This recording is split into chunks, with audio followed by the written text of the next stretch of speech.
Hello my good friends and welcome to episode 19 of One Credit Classics Patreon Picks. This week we jump back further than we've ever been before here on this channel, a time before I was born in fact, but before that, here's how we do it on a Saturday. Now this one, I'll go through how we usually do it, but this one's a bit special, this clear. This is still the same, so obviously any of you good people can pick me a game to do, message me anywhere. Needs to be realistically doable in less than 90 minutes. God, there's no danger of that here. And these clears aren't one credit clears. So normally I give myself 14 credits, which is the pocket money rule. So like £2, because if you put a quid in an arcade machine, it was 7 and it was 20p, you got 7 credits. So normally I try and do these long plays in under 14 credits. But yeah, I'll go into a bit. This one's a bit special, to be honest. Thanks to each and every one of you for your support with this channel with Patreon. Makes a huge difference. It makes my life so much easier as well, to be honest with you. Check out our Amazon affiliate scheme. If you shop there, use a link. We get a percentage. It won't cost you anything. There's a PayPal link at the bottom, paypal.me/OneCreditClassic if you want to chuck me a bit of cash. All money from this, from Patreon and from the paypal.me link is going towards a new PC, which I'm dead excited about. So like I say, check the link on the... If you're watching this and you're on Patreon, then awesome, thank you so much. If you're watching this on the delay, then click on the link and see what you think about Patreon. You have to give any money, it's just cool, do you know what I mean? But I mean, like, if you think, oh, I'd like to get a bit of extra content and some merchandise, then yeah, by all means, get involved, because there's so many lovely people doing that at the moment. This week, it's perhaps one of the most iconic, one of the most important, one of the most seminal, but without a doubt, one of the friggin' hardest games of this or indeed any year. It is Asteroids by Atari. Now, this was one of the first major hits in the golden age of arcades, sold over 70,000 cabinets worldwide, which was a massive amount. And it was thought up in a meeting between the guys who produced it, Lyle Raines and Ed Logg, and it was based on an uncompleted game called Cosmos. It came out in 1979, yeah, year before I was born. And you play the pilot of a ship, navigating an endless field of asteroids and flying saucers. Now, there's no end to this game. The world record currently stands at over 41 million points and took John McAllister 58 hours to accomplish in one sitting, which is an absolute friggin'... It's just an unfeasible feat of gaming, innit? Now, how it works is I usually continue on these videos, but there's no point on this because there's no ending and there's no continue play because it's a time when high scores were king, so it doesn't really make sense. So what I'm going to do is...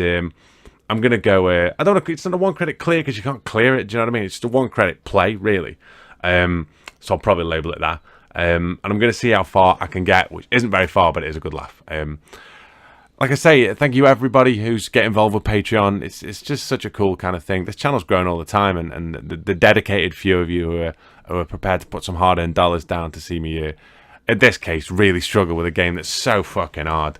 I mean... The geezer, I'm going to have to try and find footage. It's on Twitch somewhere, the geezer who hit 41 million. I mean, oh, God, it's levels, in it, absolute levels. But this is a Revision 4 machine.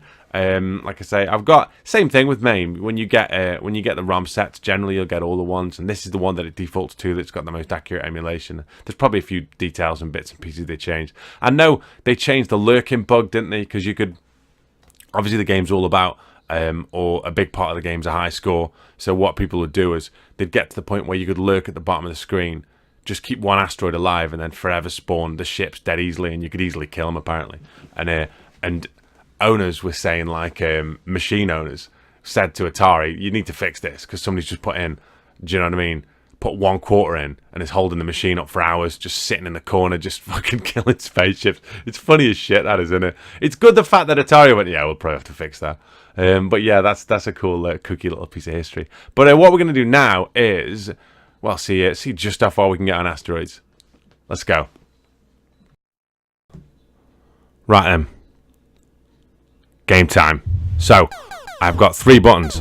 I've got a little rocket booster, which is your direction, and the physics on this are so good. I've got fire, and the other button I've got is hyperspace. Now that just jumps you out the spot you're in and jumps you into another random spot. Now it's kind of a last... Hang on, fucking hell! I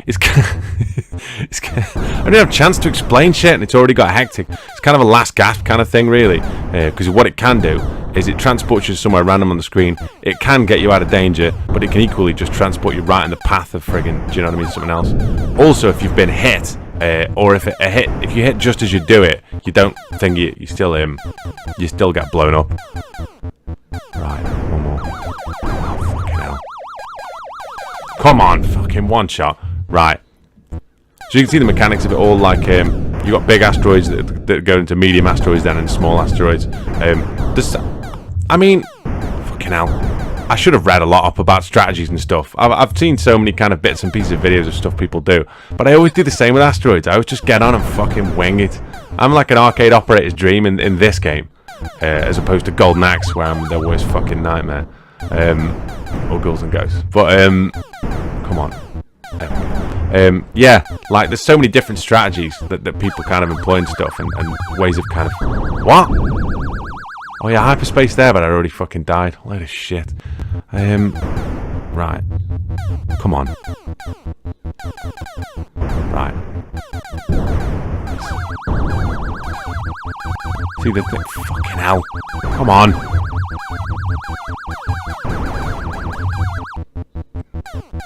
I fucking... This is so tense, it's ridiculous. Right, where are we? Wave 3. Fucking hell. How did that bloke go for 50 odd hours? I'm gonna have to watch that. I should have done really as some kind of prep for this, but I don't know, like, it just don't feel very organic then, does it? I just want... Oh, for fuck's sake. I want you people to see how fucking much of a struggle this is. How bad an Asteroids player I am. This is fucking frightening. Come on, I'm alright. Jesus Christ. This is my last life as well. Get that! See, that's hyperspace working, you see. Come on, there can't be too many more left. I can do this. Come on, fucking hell. This is so friggin' tense. The great thing about those ships as well is they can crash into the asteroids, which is cool. Which can kind of help you out. And their bullets can blow the asteroids up as well. Where are we? Come on. Score, man. 7,000. Dead. 8,600. That's so shit. So shit. But you gotta think of this now. Do you know what I mean? Imagine this coming out now. Do you know what I mean? Imagine a game like this coming out now. These fucking millennials would go absolutely spastic at it. Absolutely spastic. It's not fair. No, it isn't fair. No. Not at all. Do you know what I mean? You can either get good or play something else. But back then it was the 70s. You couldn't. Do you know what I mean? You either get good or, like, I don't know, fucking go play with some asbestos or something. Fucking joke. But in the best kind of way. I love shit like this. And like stuff like this is why I love doing this channel, because it's just so friggin' unforgiving. The whole part of it is, if I spent the time to get good at this, I'd be nowhere near as good as the best people are. However, I can't imagine how rewarding it'd be to get really good at this. You'd be like some kind of... When you watch these like videos of people doing early 80s, and not like Double Dragon era, like early 80s, 80, 81 and late 70s arcade games, the skills that these people have, it's just friggin' unbelievable. It's like, I've always said from the start, I don't think I'm anything special at this, but I mean, those people were. Like, those people were. You watch these people, are like the guy who set the world record on Nibbler, and he was on there for like 2 days. These people who can just marathon these machines and just put like these ridiculous performances of effort and concentration and all that stuff. It's just next level. It's absolutely, truly next level. And I look at, I like even people like, say about Billy Mitchell and all that stuff that happened. Like, you can't get away from the fact that he's probably the greatest, if he's not the greatest Donkey Kong player who ever lived, because obviously, like, all that stuff's come out. You can't say he isn't the greatest Pac-Man player who ever lived. Do you know what I mean? Like, the records that he set, the first guy ever to get that perfect game. Like, that shit's truly, truly next level.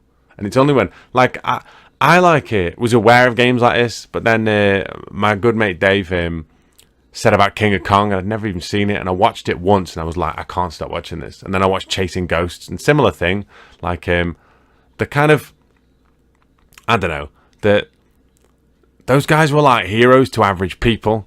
Like, because you talk about like there wasn't, I wouldn't say there wasn't celebrity culture, but celebrity culture now means something completely different. Whereas like in the late 70s, early 80s, if you like, I saw people when I went to arcades who people knew, who everybody knew, because they were so good at those arcade machines. I'd see people walk into arcades and people would clear off machines, and not because they were going to beat them up or anything, but just because they were the best. Do you know what I mean? Or like the best players who could do that. I remember seeing a guy, and I talk about it all the time, but maybe the kind of genesis of this whole little adventure. I remember seeing a guy 1 credit Double Dragon when I was about 9 or 10, and he walked out the arcade and literally it was like fucking, do you know what I mean? Like Slash had just fucking walked out it was unreal. Everybody was like going mental, and people were high-fiving, and he just walked out, and do you know what I mean? He probably just went home and had some food, or probably just because he wasn't very old, or he probably just rode his BMX a bit. But in my head, like do you know what I mean? He left there, got into a plane, and then just, do you know what I mean? Hung out with a lot of really fit women. Like, he was Longton, mate. He didn't. But I mean, to an average kid like me, a guy, or Hanley, sorry, that's the same fucking thing. But, well, not at all. But anyway, it's a small town in Stoke, all right. But to a guy like me, that guy was a fucking hero. I looked at someone like that and thought to myself, like, I'd give anything to have that kind of skill and stuff like that. And these games, like these especially, I mean, I haven't done much early stuff. I did Donkey Kong, didn't I? And got hammered by the purists because it was in the wrong ratio. And I did, I can't think of anything else I've done that's remotely that early. I did the Star Wars machine, that's quite early, isn't it? But, like, you think modern games have got a certain level of difficulty to them until you go back to, like, late 80s, early 90s games. But you go back even further, that's just ruthless. I mean, how long did that game last? Like 3 minutes or something. 3 minutes. And probably not even that. Imagine if you're an arcade operator. This machine's your dream, isn't it? Absolute dream. You have a load of people like me trying to set high scores. A load of people like me bowl up with a load of money. God, you're laughing all the way to the bank, aren't you? But that was, as brief as it was, Asteroids. And thanks to whoever it was who suggested that, because it is a good laugh. And it's nice to kind of, I don't know, maybe it's nice to rattle a little bit about stuff like this. Everything's going really well at the moment, channel-wise. We're up to like 1,360 something subscribers. Videos going well. Next week, this won't even matter. I was going to say next week I'll start putting the Patreon videos. But if you're watching this live, that's ridiculous. I'll stop explaining. But yeah, it's going to be a beautiful Saturday, hopefully, when you watch this. And I hope that you're enjoying the day. There's just so much more stuff to come. I'm going to do a competition soon, so keep checking the channel out for that. If you've got any ideas about games that you want to see me play, then please drop me a line. But that's that. Take care, have fun, and I will see you good people on the next episode of... See, in my head then, you all went, One Credit Classics. I mean, that'd be so sick. There's got to be something about that. You should, like, video yourself saying One Credit Classics and send it me. And, like, the best one, I'll send you, like, I don't know, a mug or something. That'd be so sick. Oh, yeah, do me some kind of One Credit promo video. That's the competition. I've just made it up on the spot. So I've forgotten about it by next week. But no, yeah, send me some videos. I love it. I love hearing from you people. It makes my day better. Right in. Take care. Speak soon.